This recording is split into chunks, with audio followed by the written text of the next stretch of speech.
So I'll record it. Oops. Well, we've started it now. Oh well. Are Guess we're on. Mind We're our on. P's and Q's now. Gotta be careful now. That'd be good. Gotta be good. You're gonna be on the YouTubes with all this. Okay. Looks like we're live on Facebook. Hi everybody. Happy weekend. Shannon's got some new glasses that she Funky Town. these are From from Warwick. From Warwick's. These are from Warwick's too. Amanda's still bragging about her Hawaii trip with her background. Oh, don't make us all jealous, Amanda. They Yeah. said it was too distracting to have the volcano, so you get a lovely sunset from the And- lagoon surrounding my resort today. Love it. And Gabe has blurred his background, so we're No bear I want today? everybody to focus on this. gotta focus on the Yeah. beauty, man. The money focus, maker, baby. focus on the beauty. Much That's money all. as I spend on this thing. Creams and lotions. There's a lot of money spent. A at lot of Blue, emollients and stuff. Blue Mercury has got a lot of my money. Love it. All right. I'm not gonna talk for too long. I think we just go right into it. I can't see Facebook, so I have no idea how many people are here with us. So Amanda, just throw in the chat. Let me know if we've got a few people here. We're gonna go. So well, people might want to know. This is actually the my shanty town, as I call it. This is the office. So I'm not at home anymore. This is we actually had the Property Brothers walk through here because we did an event with them. So I can't see, if you can see like the wires that are hanging up over there. So we had them come through and I was just like, can you guys do a makeover maybe for just like this office area, perhaps? So I've coined it Shanty Town ever since. Anyways, You're gonna get digress. bad ratings on your background. I know. Room Raiders background. because I don't have a light in front of me. It's bad, but I'm going to an offsite down at USD with Mark Danielewski. Is doing an event down there tonight. So I got to dash from here and go to that. Well, people need to know what glamorous back rooms look like. This That is behind Oz's curtain here. This is totally. where the magic is made. All right, let's get going. I think it's going to go Gabe, Amanda, Shannon. So Gabe, I think I let you share screen. So go for it. I'm gonna share screen. Last week. No. Can you share? Yeah. Okay. Something's up. Why am I sharing the wrong screen? There you are. Yeah, but this is not Okay. what I want to share. Well, I'm going to let you know about that one though. We got an event with her. So Good.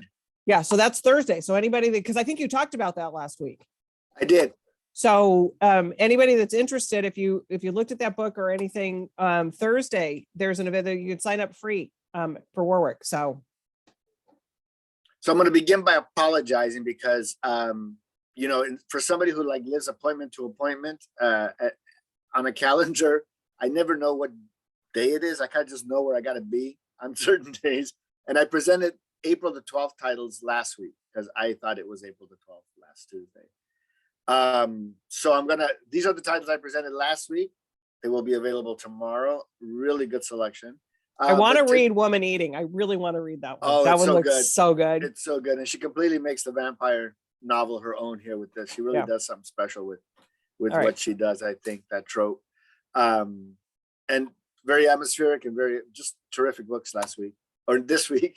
But last week, one of my faves, because I'm an old guy, I always forget what a relic I am until something like this comes out. So this is this is 1920s, 1930s Italy. It's a novel written by Antonio Scudati in Italy. It's an Italian novel.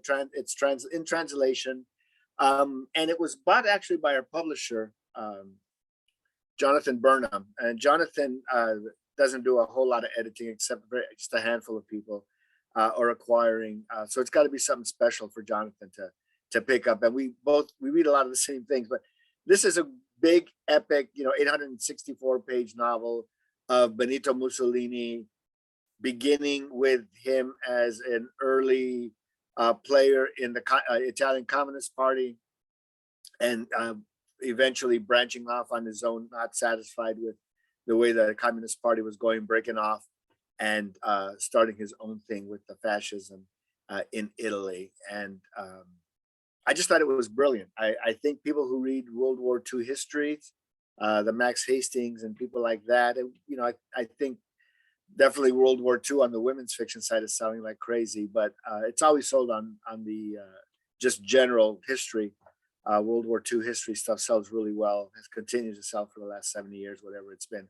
And I think this is right for that audience. Also right for an audience who, let's be real right now, fascism, extreme right-wing extremism is blossoming around the world. There's a lot of parallels with what Scarlatti is writing about here and what was going on with Mussolini as he was ramping up his level of right-wing extremism and nationalism.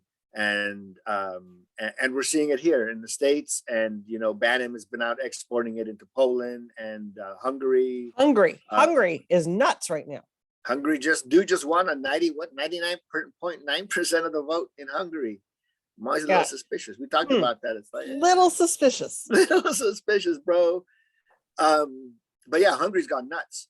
Poland is leaning that way, and we're seeing what's happening in Ukraine right now. So history, you got to read this stuff. You got to know what's going on. I'm finding experts had no idea what Putin had in mind. I'm like, have you been paying attention? You can't be an expert if you have no idea what Putin's doing. Right. Read history, read stuff like this. This will give you a really good idea. And it really parallels what we're seeing even in the States today. The misinformation, the really dumb things that get repeated and get accepted as fact, no matter how lame or ridiculous it might seem. But the propaganda machine is just insane. Sorry. Insane. And it makes you, it's like, it's so twisted, and you think you're living in a parallel with, like, wait a minute, what reality are some of these people living? Yeah. And that's exactly how, the fascists modeled everything. That's exactly the misinformation that Putin is using to justify the attacks. That's why he's got a lot of support from Russians still on the war, because he's feeding the one thing. And some people in our own country. Yeah. And the same people supported the nonsense in Canada. So really relevant, but also fascinating look at Mussolini, anybody who's interested. But like I said, I found the parallels mind-blowing. I've been reading I pulled out Ignacio Silone, and I pulled out some George Orwell, and I've been reading about fascism since 2016. I really got back into all the stuff I had in my library. And how many pages is this? Pardon? How many pages is this one? Like 864. It's a big one. Nice and satisfying. Anyways, I took up a lot of time. I will stop sharing. All right. It's a good one though. I mean, I think I think that you always do. And if I go in and out, you guys, sorry, I've got bad connection here. So if my comments may or may not be being heard. So anyways, I digress. Anyways, good one, Gabe. All right, Amanda, what you got for us? Mute. Here. Okay. So again, all my books are out tomorrow. So the first one I'm going to be talking about today is Brighter by the Day by Robin Roberts, who of course we all know and love from Good Morning America. So here she presents a collection of inspiring stories and quotes. This book is filled with wisdom and positivity. It's got a slightly smaller trim size, so great for a little gift. This is a great little book, beautiful cover. I do love that as well. So just happy to have this book on the list. Anything that brings positivity to the world right now, I am definitely all for. Because I think we all need a little bit of positivity in the world right now. So here we go, Robin Roberts, Brighter by the Day. Is it kind of is it set up sort of like a devotional, sort of like it's like just little like daily sort of things, or is it more of or is it a story? No, little quips and quotes and things like that throughout. Okay. So perfect. Yeah. So kind of you pick it up, put it down, kind of a book. Pick it up and put it down. Absolutely. Yep. Not having to sit down and read all the way through, which is always good too. So perfect. And that's a perfect little gift book for got lots of holidays coming up for something like that. Mother's Day. Yep. Okay. Shannon. God, I love your glasses. They're so good. I know, Warwick, you guys have the best selection. Yeah, good glasses. And I got a really super cute felt holder for them that I'm kind of obsessed with. I love it. So anyways, I am so sad I wasn't there last week. because I really wanted to talk about the Candy House. You guys were high tech with your PowerPoints, and I'm going, I don't know if it's high tech or low tech with my phone, but here's the Candy House by Jennifer Egan. And this is our big spring book, and we are so excited. Amanda's coming in with her copy. There's Amanda, yay. So good. I almost don't even want to say too much about this. I'm going to start by saying it is a sibling novel to her Pulitzer Prize winning A Visit from the Goon Squad, which I want to say was from 2010. But the beauty of it is if you are a fan, you're going to be blown away. If you've never read Goon Squad, you're totally okay. That's fine, which I kind of love. So this is, the premise is there is a new like tech guru, you know, the kind that we all know by first name. And he's created this technology where you can not only access all of your memories, but other people's memories, which like gives me the creepy chills. And it's just gotten rave reviews from like everybody who's picked it up. I mean, New York Times, she was just interviewed on NPR's Morning Edition, starred Publishers Weekly, like everybody is just raving and loving and calling it genre bending and calling Jennifer brilliant, which if you've ever seen her interviewed, you know that she's just like, can you be so nice and so smart? I just can't. So, but it's really, you know, it's about social media and what it's doing to us. And it really gets in there into all those things that we don't want to think about, but should think about, and what we're giving away when we adopt all of this new technology. So I'm super excited about it. I don't know if you guys have any more signed. I don't know that either. I don't know if we have any more signed. But people, if they want to order it, they can just ask that in the comment section. And whoever processes our orders will, sorry for the ringing phone, I'm at the store. Whoever processes the orders will let them know if there's any more signed.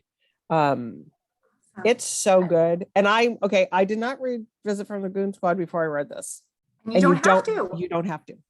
But you might want to go back after. So I know. And she is one of those that makes you just like, she's so smart. And it's a book that just makes you think. I mean, you're just like, oh my God.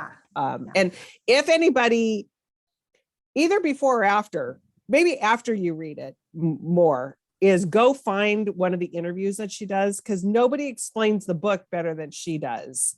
Right.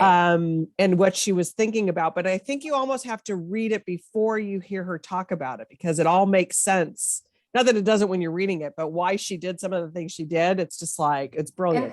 And the amount of like thought and planning and strategy that went into it is just kind of mind-blowing. Did you hear really with when she broke down some of the music and like what she was listening to when she was writing? Oh, we so did. good. I don't remember that, but she was on the pre-pub thing that we did with you guys. Yes. And what she was talking is just like, oh, she's like smarter than the average bear. Okay. Candy House. Yay. Okay, Gabe. I'm going to talk about a local author, Leon Dolan. Oh. This is a fun, just, you know, a fun book. There's a lot going on in here, and it is, I'm trying to pigeonhole it. You kind of think it's kind of romancy, women's fiction, maybe with the Paris and the wine, and but it's a lot more than that. It's a little bit of a chase. It's a little bit of a suspense. It's a little bit of it was at the airline Kaylee Cuoco show. Oh, flight attendant. There's a little bit of that. So our protagonist is happily married, and her husband springs on her that he's just fathered some twins, and not with her, obviously. So he just got a couple of twins that he brings into the conversation, and she's like, you know what? I got like carte blanche to like blow up my life right now. So like in the back of her head, she's just like, boom, I'm out of this marriage. You know, it's a surprising kind of a twist in a book like this. Usually it's like, oh, I'm going to go heal my wounds. And she takes off. She takes a job as an art courier. And flying with hundreds of thousands of dollars worth of art in her carry-on luggage. She meets a guy on the plane. They get together. They spend the night together. They have dinner. Then they spend the night together. And when she wakes up, dude is still there. Nate's still there. Nothing's changed except that the paintings are gone. So she's got to go find these things. A lot of fun. It's just action packed. Great characters. The characters are really strong, and you just go from them like, you kind of hit the floor running. You literally land, and all of a sudden you're like, what the hell? And then you just poof, and you're off to the races. She did a really good job creating these characters, and she just did a really great job of pacing this book. It's not going to overwhelm anybody. It's not like super silly. I just found it to be a little Dan Brownish and Okay. a little So some good for the spring summer kind of a book. Yeah, just to take it on the plane, take it to the beach. When you're gonna want to get back to it at night, if you're reading it, you're gonna want to get back to it. It's just a lot of fun. Good, like I said, it's a comforting book. You said she's local. Is that she? I'm assuming. Pasadena local, Southern Pasadena California local, Southern California local. Okay, that's good. No, it's good to know because we have the festival of books coming up, and it's just like we need some Southern California authors that are willing to drive down. So she could be a good one for that. She could be a good one. She's got another book, The Sweeney Sister, that we published last year. So we're committed to her. Okay, Fabulous. welcome, Kim DeVoe. Hi. You're gonna come in after Shannon, if that's okay, Kim. Okay, great. All right. Okay, Amanda, take us away with your second pick. All Well, there you go.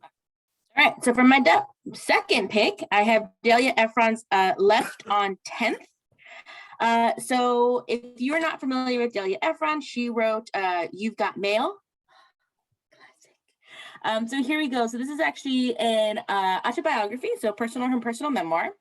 So it says, if you pitched a movie about a woman in her 70s, recently widowed, who reconnects with a man who she dated in college, leading to a months-long exchange of emails and ultimately the pair falling in love 50 years after their first date, you'd be like, no way.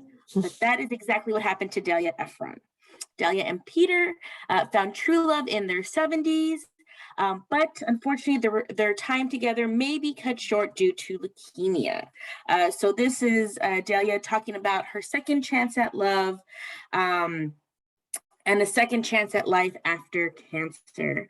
It is a wonderful read. And there you go, Delia Ephron's Left on 10th. Okay. Is she a relation to Nora? Sisters. Okay. I wasn't sure if it was a And daughter. Amy's in LA. She's also a writer. Okay. Are there daughters involved or is this just the sisters writing?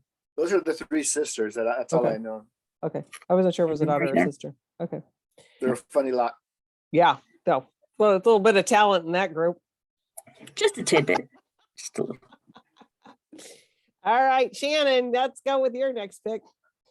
I'm going to talk about Bomb Shelter by Mary Laura Philpott. I hope you're nodding because you love her. And Kim, I think Kim did it last week. Did you?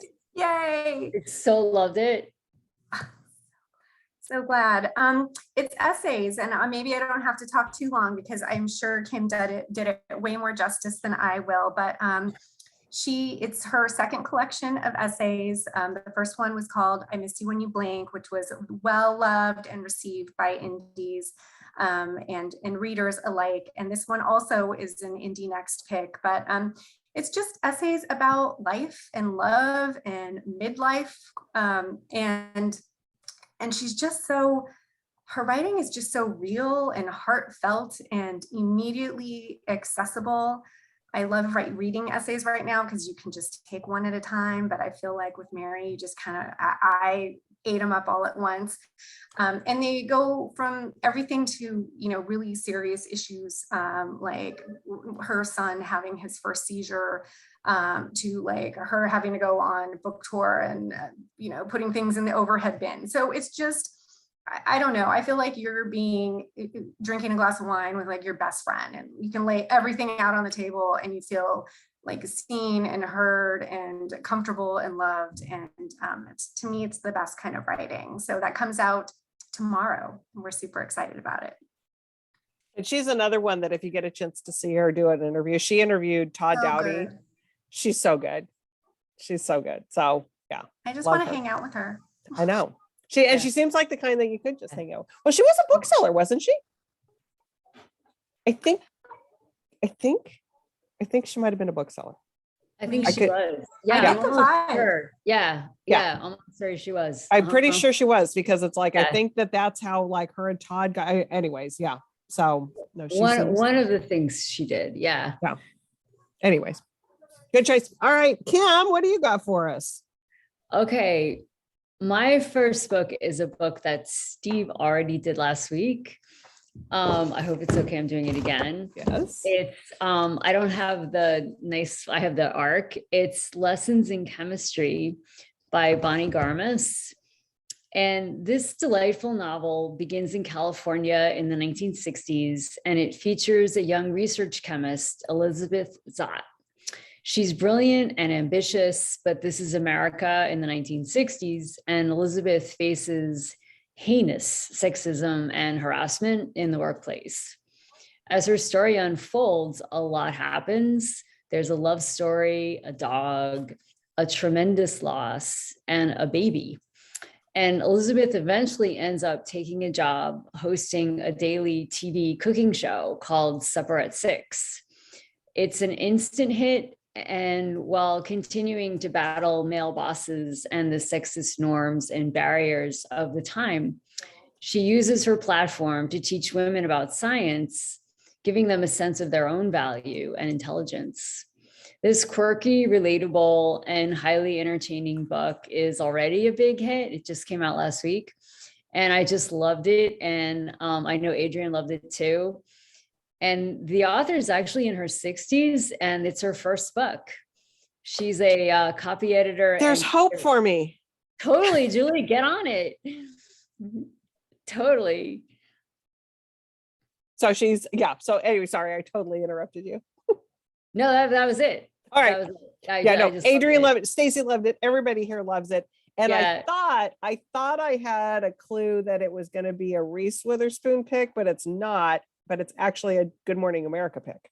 Yeah. So it's the Good Morning America pick. So, and when I said you heard it here first last week, I was sort of thinking it was going to be a Reese pick, but I had my Yeah. book clubs confused. Yeah. So anyways, I Yeah, think it's a really good, cute. And if you love like Where'd You Go, Bernadette, it's, it's like fun like that. yeah. And Arlene Libre, she said she's reading Lessons in Chemistry right now and loving it. It's sad. It's funny. It's so relatable for all of us who grew up in the 50s and 60s. It's an awesome debut. So thanks, Arlene. All right. Kim, so we're going to go around it's writing loud Rex, but you can finish with your last two picks. Okay. No, it's okay. No, Okay, yeah. we'll I'll just do one. I'll just do one more. Whatever you want to do. Whatever Yeah, you want yeah, to decide. All right. Gabe, take us away for the lightning round. I'm gonna be quick as lightning for the lightning round. For a change, just I'm gonna be talking about a Don't paperback. tease, believe don't, it. don't tease us. Now that's on you guys. Anytime Ed up right here. Just the paperback of Mary Jane came out last week, and Jessica's my girl. We love Jessica in Southern California, a friend of the family. We all know Jessica. We like getting together when she's in LA, and she writes a really fun book. She's a great California writer.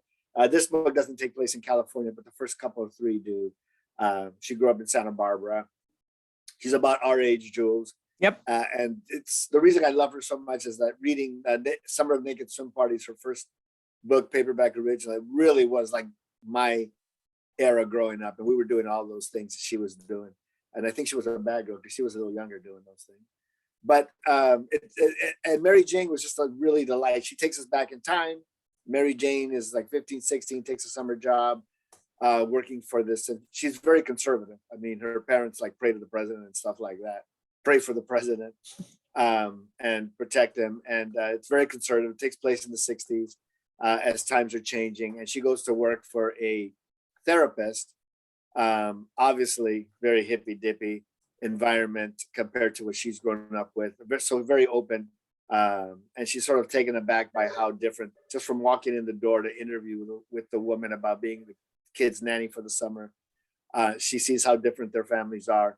And the book just takes off from there. She's just, goes to work into this completely different world. And and it changes her and it helps make her. And it's just a lovely, fun, enjoyable read. We've got great quotes, great reviews. It was one of those books that caught, she's been publishing for a long time. And I was just talking to her editor, Kate Ninstall, who just got made like her executive editor.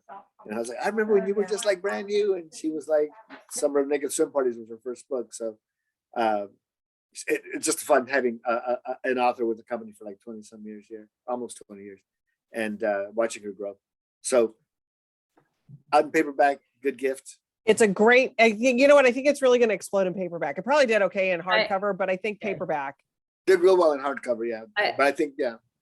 I actually loved it, Gabe. I actually did thanks. it on Tea Time as a hardcover. It was really cute. It's really sweet, fun. yeah. It's And really she fun. does, and I read it too. I actually listened to it in audio. So if you want Libro.fm, it's a good one for that too. She captures, like you said, Gabe, she just captures time periods perfectly. Just from like her descriptions of like just what the kids are wearing, what she's going to Because you're put wearing, on. yeah. It's like, Yeah. boom, you are right Yeah. there. It's the total psychedelic 70s. I mean, Right. it totally is. It's so fun. It's so fun. Yeah, it's just a It's- yeah. fun. Yeah, it's a really Good coming fun. of age, yeah. Yep. I just thought it was a lot of Really a lot cute of one. fun. You rip right through it. I You was rip surprised right out. how much Yeah, definitely. fun it was. So That's a good one. much love for Bridget, Mary Jane. And so she's another Southern kid. See, I need to write these names. I need to write these down because she'd be another one that would be good at the festival. This is in Baltimore though. She moved to Baltimore, so Never mind. she's now a Baltimore writer. Never mind. One of All right, those. one of those. All right. Okay, Amanda, what's your lightning round? There we go. So for my lightning round, I have a children's title, An Arrow to the Moon, by Emily XR Pan. So Warwick's will have signed prints to go along with this book that are exquisite prints available tomorrow, of course. And so this book is a unique retelling of Romeo and Juliet based in Chinese mythology. Emily introduces readers to Hunter and Luna, teens that are reincarnations of gods. It is a story of family secrets and hostility and deciding whether to embrace or reject your fate. Hunter's life is perfect in one aspect, aiming with a bow and arrow. Otherwise, everything else in his life just always feels a little bit off. And then Luna is overwhelmed by her parents' expectations on what her future has in store for her after graduating from high school. So here we go, lovely young adult novel, An Arrow to the Moon. Super excited, beautiful cover. Great cover, as really well. good cover. Yeah, and don't forget signed prints to go with each book. I love it that we have the signed prints. I'm pretty excited about that. That's pretty awesome. I don't have a good shot of the print, so I didn't put it up, unfortunately, but the little one that I see looks lovely. I was going to see if I had some behind me, but I don't see them. And then Kim LaRue on Facebook said she loved the cartographers. And I don't know if that was one of yours or if that was a Steve book. I think that might've been a Steve book. But also she loved My Life is a Bit of a Mess. And Gabe, you and I talked about that one, the Georgia Pritchard, because that's a Harper book. She's the I loved that book. And so thank you, Kim. I'm glad you like that. She's the executive producer for Succession and Veep. Wow. And we did that event with Julia Louis-Dreyfus. So that was one of my highlights, doing that Zoom. I was cracking up because my daughter watched it. She's like, okay, she was dying that I was sitting in my little office at home when Julia Louis-Dreyfus is on. I said, hey, two powerhouses there, I think. Two powerhouses are there for sure. It was just like, holy cow. That was a really good. I think I've got it up on you. I think that one's up on YouTube. So yeah, that little book, I just didn't get enough attention, but she's great. Yeah, she could write. Yeah, no, it was really, and I listened to that one on audio too, and it's so good. It was so good. So Beth Doherty was just eyeing the cartographer. So I don't know who did that one. But she's up next on her list, Shannon, is Vladimir. So it's so good. I just feel like it's the kind of book that you want to talk about as soon as you close the cover, like I loved that book, and it is such a great book club book. Yes. Okay. I'm like making my book club do it. There's So much to talk about. All right, Yes. I might have to do that because I think my pick's coming up for my book club one of these days. So maybe we'll do Vladimir. All right, Shannon, what's your lightning round? Okay, super timely. Freezing Order, the Bill Browder. This is the sequel to Red Notice, which came out maybe 6 years ago. Has it been longer? It was explosive then, and this is explosive now, and it's super timely. The subtitle is A True Story of Money Laundering, Murder, and Surviving Vladimir Putin's Wrath. So Bill Browder was a hedge fund guy, and his lawyer started investigating Putin and billions of dollars, and then his lawyer was arrested and murdered, and he's kind of made it his mission to uncover and untangle what is going on, and it's shocking and horrible. And Kim did that one last week. It was a really good. Yeah, so you had Kim had you covered last week. I It was know. awesome. Thanks, You got Kim, doing my work. That book is amazing. Oh. Yeah, I mean, everyone should read that book. I mean, it is fascinating. It's a page turner, and I don't know, I feel like I understand what's going on like right now so much better. It changes your world.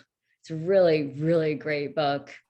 Yeah, and he's so good at making it, I feel like, accessible and Very much readable. Wow. Yes. I'm gonna have to go pick it up right now. Yeah. You got Comes out tomorrow. Pick up Deborah and a book. Deborah, you're gonna have to, yeah, exactly. Text her and just say, bring this out with you. And the All right, Kim. Cartographers is my book. I don't want to jump in, but I'm like Cartographers. I'm like, duh, that's the Penn Shepherd book. Okay, So because good. there's people that are talking about it in the chat. So So good. Yeah. Looks Yeah. good. It's a fun, really fun, different kind of a book. okay. Everyone's Well, loving that book. You don't know who the audience is. It's like everybody. It's got a lot of attention.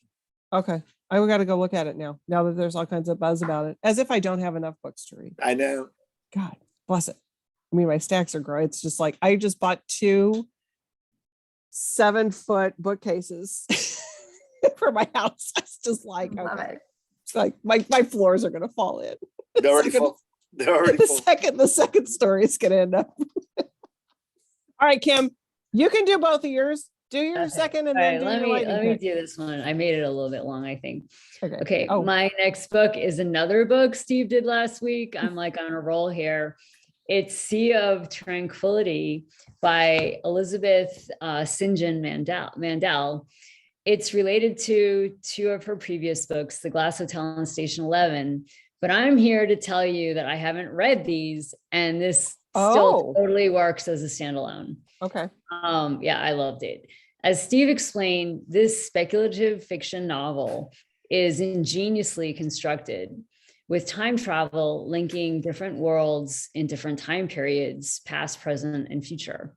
One world is historical, set in 1912. One is contemporary, set in 2020, and 2 are futuristic, set about 200 years and 400 years into the future, on both the moon and far-flung space colonies. The novel begins in 1912, when the second son of a wealthy British family is exiled to Canada because of disparaging remarks he made at a dinner party about colonialism. After following his life there for a while, the novel switches to 2020 and a woman trying to reconnect with an old friend. Then it moves to an author on a book tour in 2203 during an evolving pandemic. And then on to 2401, featuring a former security guard turned time traveler whose investigation of a cosmic anomaly, a rupture of space and time, links these different stories. Mandel uses this rich tapestry to explore the interaction of history and identity as these complex characters try to make sense of their worlds, their pasts, and their dreams. And their anxieties, ambitions, and jobs are strikingly similar to our own. But despite the relentless march of technology and bureaucracy, one thing that continues to survive in these futures is free will.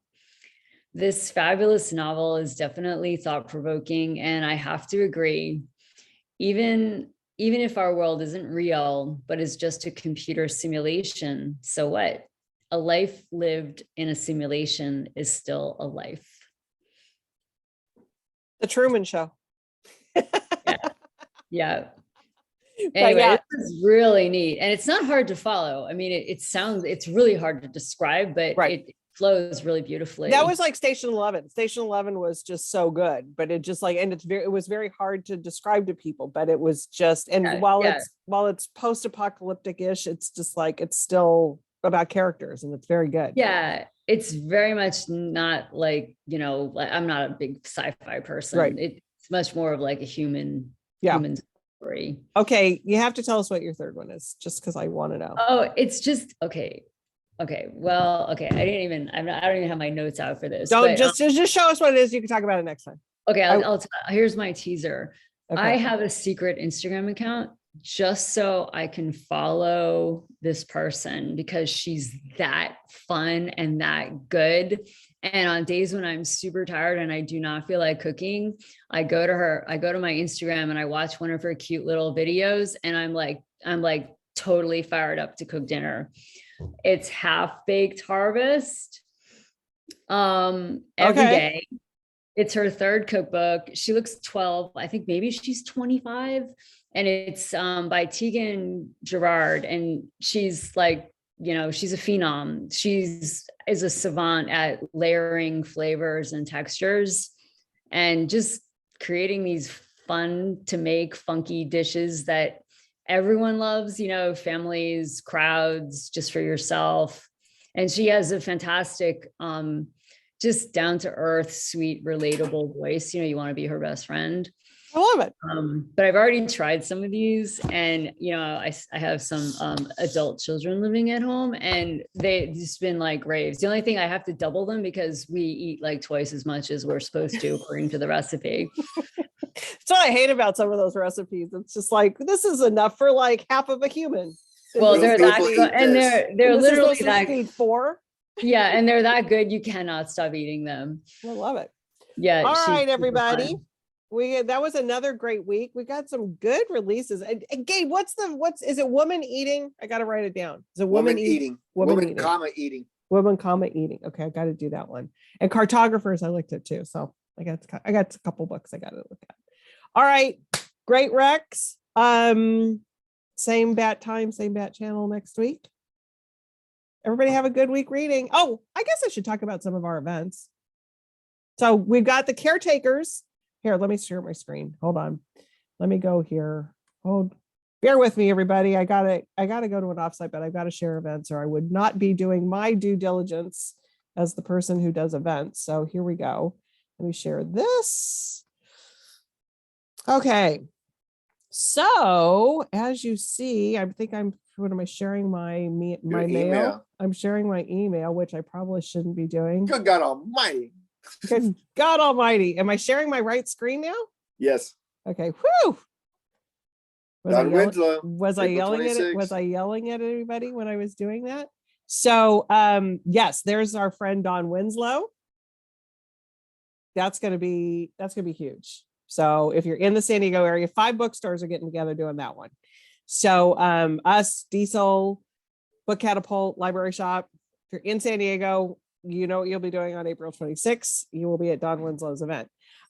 Stephen Rowley will be here tomorrow in store. We love Stephen Rowley. He's Fun. my favorite. I love him. So he'll be talking about the Gunkel. Susan Meisner's coming next Monday for Nature of Fragile Things. This week online, you're going to see Martha Waters, To Marry and to Metal. And then there's the caretakers. There she is right there. Here we are. And yep, there you are.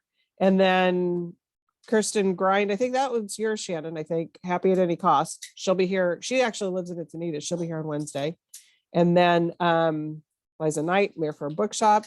And then if you're interested in a book club, we do a book club with the San Diego Festival of Books about once every 3 months, maybe 2 to 3 months, something like that. We're going to be talking about Beneficence on Thursday. This might have been one of my favorite books from last year. I loved this book. So, and then we got Kathy Diamond coming with Heart of the Zoo.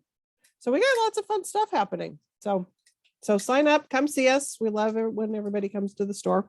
Can't believe I shared my email. God, which one was that anyways? Oh no, it's just David. I love David Brown. Who's your buddy, David Brown? He's the best. I love David. I love his unboxing videos that he does. All right, everybody have a good week. I'm going to Amanda, you're going to have to take, all right, maybe I can take us off. I don't know. Maybe I can take us off. Nope, I can't take us off. So you're going to have to take us off Facebook, Amanda, and I will stop the recording. Bye, everybody.